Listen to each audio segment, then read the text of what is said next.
Olá, desenvolvedores! Aqui é o Papai Maker trazendo para vocês mais um vídeo da sequência dos nossos vídeos de Godot, trazendo recursos novos e uns esquemas bem legais para vocês conseguirem usar nos jogos de vocês. Antes de começar, não esqueça de caprichar no like, que eu tô vendo que o pessoal está assistindo e não está dando like. Tá? O like ajuda a crescer o canal. Se você gosta do conteúdo, se você acha que eu tenho que continuar, que você está tirando proveito do conteúdo aqui, dá aquele like maroto pra gente continuar aí motivado, construindo o canal e crescendo todo mundo junto com o desenvolvimento de jogos, ok? Então vamos lá. Então no vídeo passado o que a gente fez? A gente criou um sistema de cristais, né?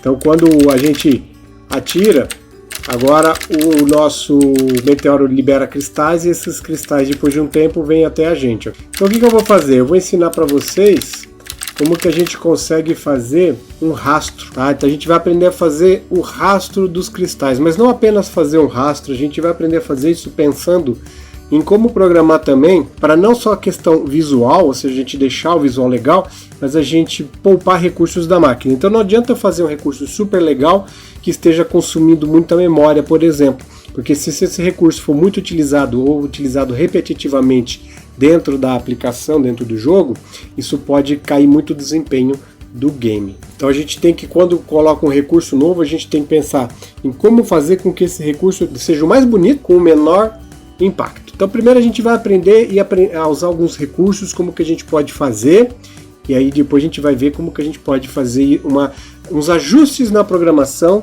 para aliviar recurso. Às vezes assim, a gente tem que fazer alguns trabalhos manuais para conseguir fazer com que o jogo fique mais leve, né? Então vamos lá. Vamos entrar aqui no nosso cristalzinho e é o seguinte, muitos de vocês podem estar pensando, já sei, você vai utilizar partículas para fazer isso, né?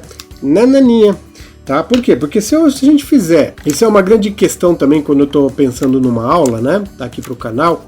Se eu simplesmente pegar e fazer um efeito usando um recurso que vocês já sabem fazer, eu estou perdendo meu tempo e vocês também. Então, se eu chegar e, por exemplo, fizer esse trail, né, esse caminho do cristal, né, como se fosse um brilho que ele solta enquanto está se mexendo até a nave, usando partículas, eu só vou estar ensinando o que vocês já sabem fazer, já sabem usar. Então é uma perda de aula. Aí eu chego e falo, nem vou fazer esse vídeo, né? Porque se eu fizer um vídeo usando sistema de partículas, eu vou estar perdendo muito tempo e os inscritos também vão, porque eles vão falar, mas isso eu já sei fazer. Então a gente vai aprender recursos novos. Então às vezes eu fico meio atrasado para dar alguma aula, justamente porque eu estou pensando o que eu vou fazer nesse vídeo para deixar ele mais proveitoso e trazer coisa nova para o inscrito e não só encher linguiça, né? Então vamos lá. O que a gente vai fazer? Tem um carinha bem legal aqui, ó. Vamos adicionar ele, vamos por aqui, tá? Que é o Line 2D. Esse cara aqui, ele permite você construir uma linha em tempo real na tela, tá? Então com esse cara aqui, vamos chamar isso aqui de Trail. Com esse carinha aqui, você consegue desenhar uma linha na tela. Se você vier aqui, ó, tá? Vocês conseguem ir adicionando pontos e fazendo ajustes. Se a gente vier aqui, eu consigo ajustar esse ponto. Isso aqui é muito legal até para fazer em tempo, tanto se vocês precisarem fazer um desenho de uma linha, por exemplo um mapa, alguma coisa. Essas linhas podem ser usadas inclusive para fazer caminho, coisas do tipo, né? A gente consegue fazer isso aqui em tempo de execução, que é justamente criar pontos enquanto o programa está rodando. O legal dessa linha aqui, ó, é que a gente consegue fazer vários ajustes nela. Um dos ajustes aqui, por exemplo, ó, na cor padrão, ó, vocês conseguem mudar aqui, ó, fazer qualquer cor que vocês quiserem para a linha, tá vendo? Então, por exemplo, vamos supor que como o nosso cristal é amarelo, a gente pode pensar em uma linha mais ou menos assim. A gente pode, por exemplo, ajustar aqui o preenchimento, a borda é legal aqui, ó. Vocês podem pegar, por exemplo, na junta, esse Join Mode, é a junta aqui, ó. Eu posso pegar, por exemplo, e deixar ele redondinho, que legal. Ou eu deixar ele bevel, ele faz tipo, dependendo do ângulo, ele faz um corte para você de ângulo, tá vendo? Ou pontiagudão, tá vendo? O legal do round é que ele fica redondinho, sempre redondinho, tá vendo? Olha que show. E vocês não precisam programar nada para fazer isso. A Godot já tem todo o programa pronto. Por isso que eu falo que essa coisa da gente fazer programando é muito relativo. Tem gente que não gosta. Não vou usar isso aí não, porque tem que ficar programando e digitando código. Imagina quanto código vocês estão economizando ao usar esse recurso aqui, ó, Vocês não precisam ficar programando, isso aqui é programado.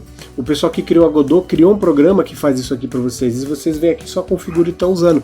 Então a Godot, até certo ponto, ela minimiza pra caramba a quantidade de programação necessária para fazer, tá?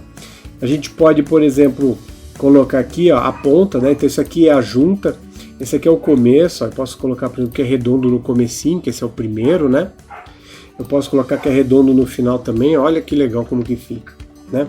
Aqui, ó, se a gente olhar, a gente tem todos os pontos que a gente colocou, tá vendo? Ó? Se eu deletar qualquer ponto daqui, ó, ele some da tela, tá vendo? Ó? Tá? Então eu consigo fazer isso por aqui, ou vindo por aqui e deletando. Ó. Então vocês conseguem fazer esse tipo de processo aqui para trabalhar. Vocês podem, por exemplo, fazer uma linha usando isso daqui para poder fazer uma linha dinâmica que depois vocês podem reposicionar no mapa de vocês, no jogo. Isso aqui pode ser transformado depois em alguma coisa, pode ser usado para fazer um caminho. Vocês podem pegar os pontos todos e processar eles para fazer várias coisas, né? Esse fio aqui que é super show, tá? Isso aqui ó, a gente pode colocar um gradiente, ó que legal. O começo e o fim. Isso aqui eu achei fascinante. Quando eu olhei isso aqui, eu falei, pô, é o que eu precisava. Porque olha que legal. Agora eu posso pegar aqui, ó. Posso dizer que o começo é laranjão. Ok? E que o final é um laranjão. Só que transparente, ó. Olha que show, tá vendo? Aí ele forma tipo um caminho que vai diminuindo opacidade à medida que vai chegando no final. E não importa a posição, ele calcula tudinho para você. Ele faz todo o cálculo matemático para fazer toda essa transição de cor. Então quando fala assim, a Godot tem que programar, mais ou menos. Na verdade a gente programa bem menos do que se a gente estivesse fazendo o jogo totalmente do zero, tá? Sem engine nenhuma. E outra coisa legal também é o seguinte, vocês conseguem ajustar essa espessura aqui, ó, a medida da distância. Quanto mais longe ele fica, a distância pode ficar mais grosso ou mais fino. Vocês notam aqui que vocês têm a opção width, que significa a largura, e tem o width curve, ou seja, a curva de largura. Se eu criar uma nova curva aqui, ó, pode ver que automaticamente ele zerou tudo. Clicando aqui, eu posso vir agora e definir a curva. Eu posso, por exemplo, adicionar um ponto aqui e um ponto aqui, ó. Olha que legal, ó. Tá vendo, ó? Agora eu consigo fazer isso aqui, ó. Esse aqui, ó, é o ponto zero, tá?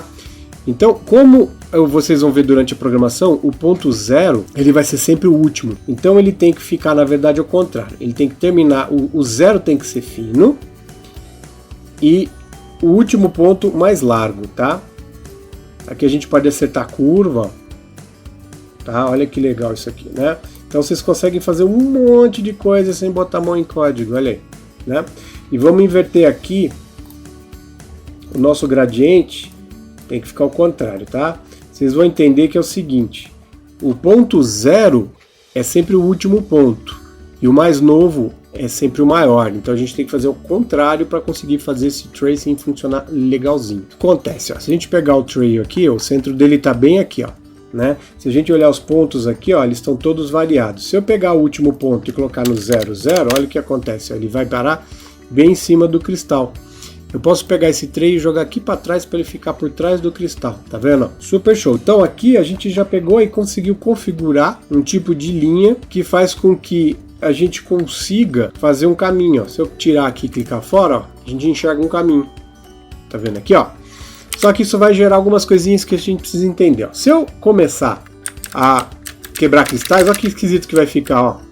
Tá vendo, ó?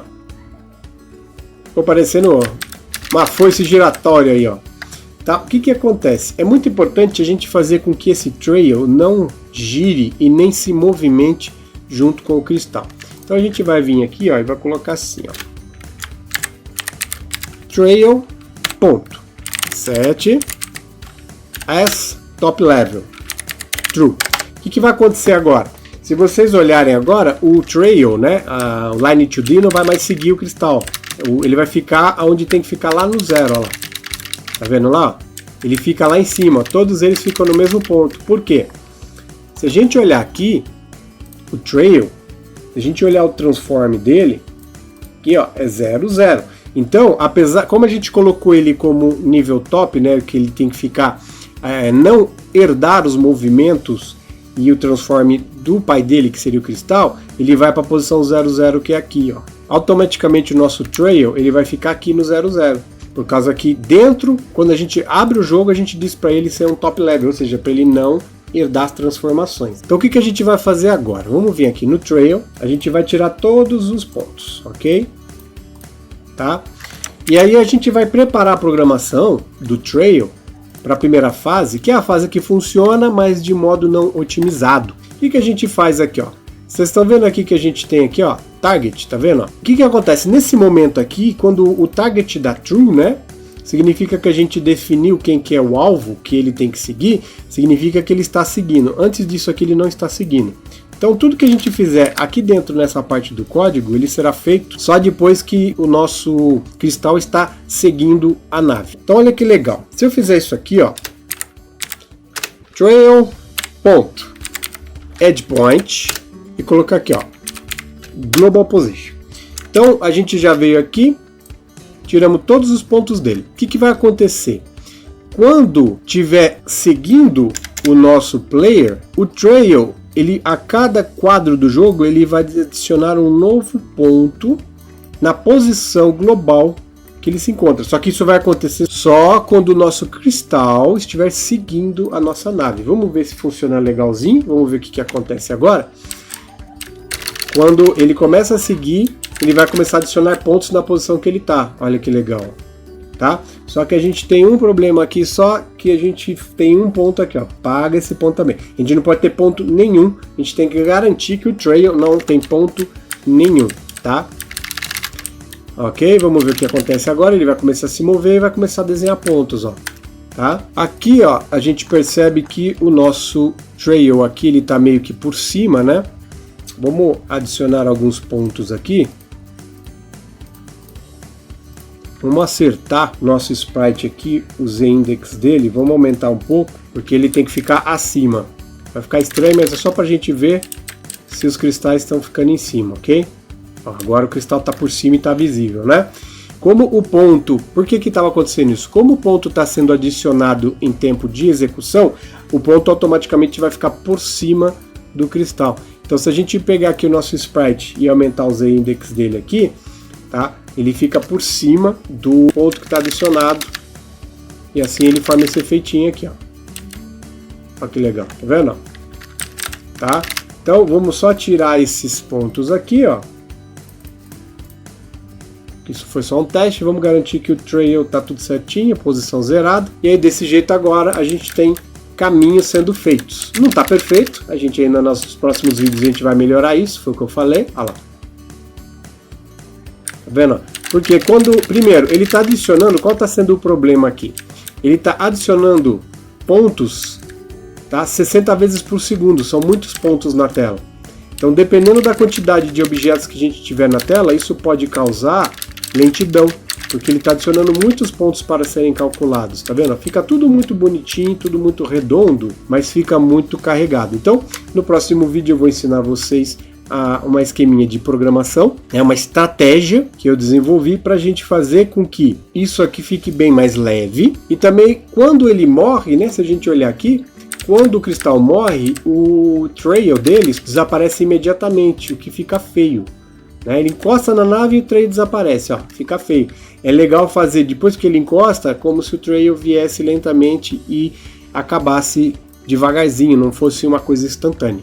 Ok? Então no próximo vídeo a gente vai ver como faz isso aí, repetindo para vocês, tá? Capricha aí no like aí, se você não é inscrito, se inscreve no canal, vamos dar aquela força, não dói nada, é só dar um cliquezinho no joinha, o YouTube começa a perceber que esse vídeo é relevante e oferece mais para quem está buscando conteúdo de Godot no YouTube. Ok, pessoal? Até o próximo vídeo.